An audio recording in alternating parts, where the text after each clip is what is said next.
Callum Killin go from nach teach fial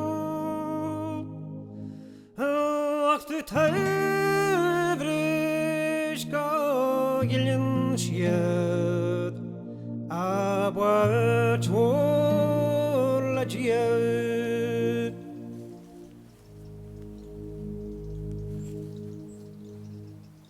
Tá man seo ag tíú tobar aine nó tobar bharneise, agus crán galanta fuas an seo ag tíú tobar is gaial.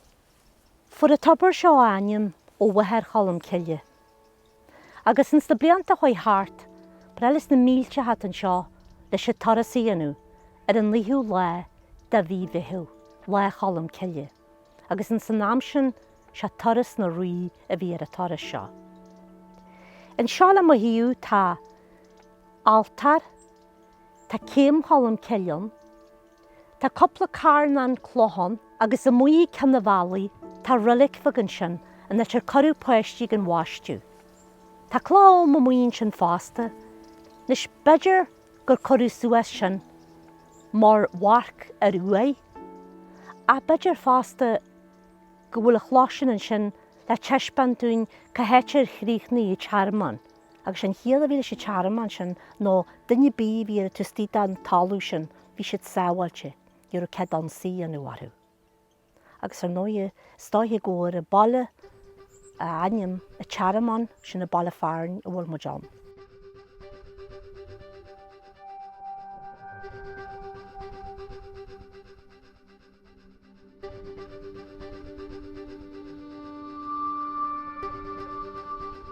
Tá má mo híonn seo ar leach na cúige, chuid mhór daoine idir gur seo an netir síliú colm ciile. A dar éir na seanscéaltaí agus a seanachas, rugú colm ciile tarm sar míle sead a balla mór an seo, éite dar an siad dracróa.